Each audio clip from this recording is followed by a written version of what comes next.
Optimizing a property creates dollars, and I can help you do that. So first, we're going to look at increasing the income. You want to look and see if anyone's been grandfathered in at a rate that is less than what is currently fair in the market. You're going to want to increase their rent until it's at market value. That will immediately bring in more income. Next, you're going to look at lowering the vacancy rate. So we were considering investing in a hotel that was only being rented night by night. And we were considering turning it into a long-term rental so that people were there for months at a time and we were never missing out on that rent.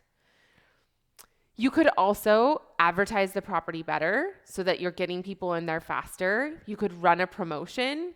There are a lot of ways to decrease the vacancy. Next, you might want to add something. Like you might want to add vending machines, or you might want to add a laundry service that people can pay for, like a coin-operated laundry, and that would bring in some extra income. Next, you could possibly bill the water back to the tenants so that they're paying their own water bill. You could also bill their electricity back to them, either at a flat rate, or you could separately meter each apartment and bill them individually for that. The next way that you could increase the income is by changing the lease terms. So people pay more for certain types of leases. You could allow pets and people might pay more. One that we used on a property that we own is we decided to furnish the property.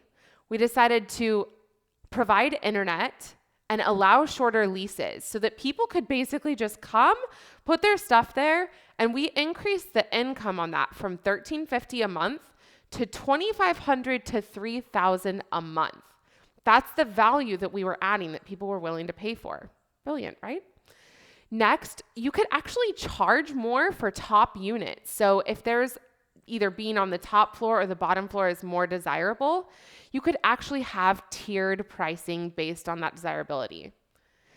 Next, if you find a property that's vacant, you can add a tenant to that property, and then you can actually increase the value of the property almost immediately by doing that, because the value of the property is determined by multiplying the net income by a certain number called a cap rate.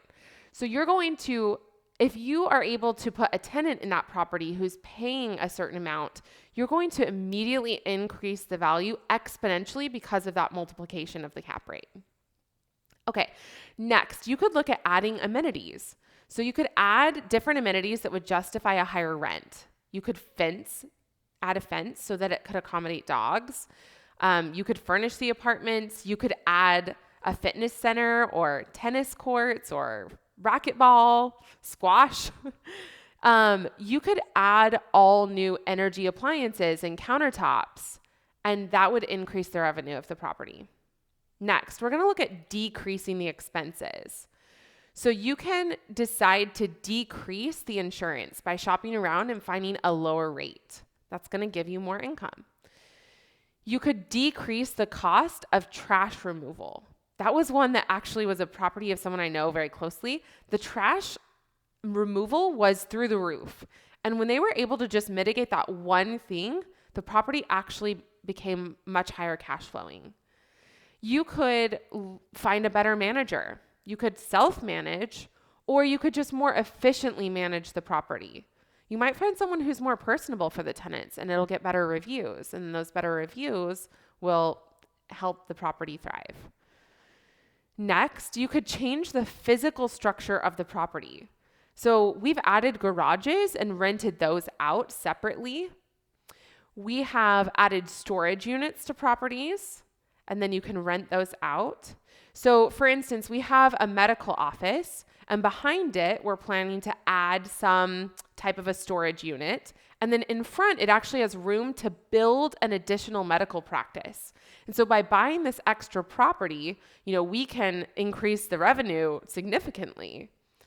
Another one that we looked at doing was a home that was on a large acre lot. And we were considering buying the home, renovating and flipping the home, and then also selling off and subdividing that second lot and selling that for someone to build on. Or we could, for instance, build fourplexes on that.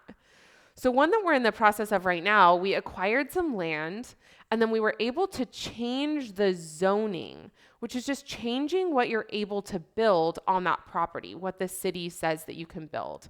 There's a process for doing that, but if you make that zoning change and instead of being single family, you can now add multiple units and it's considered multifamily.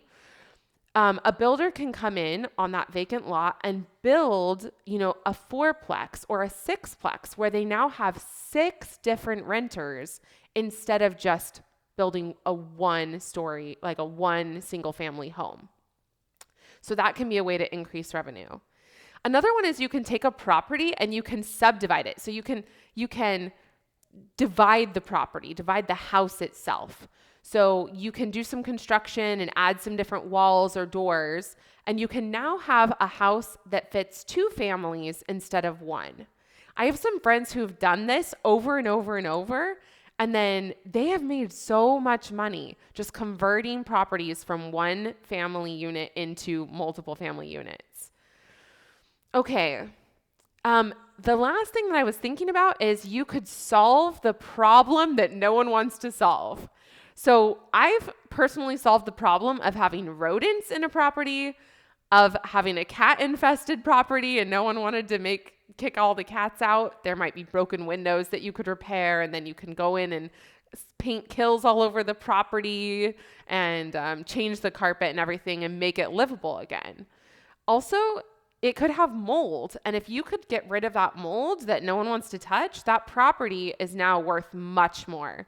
Just by getting rid of rodents and mold and just improving a few small things, we were able to make almost $100,000 on a property last year. So if there's a reason someone doesn't want to touch it, if you solve that problem, you'll make money.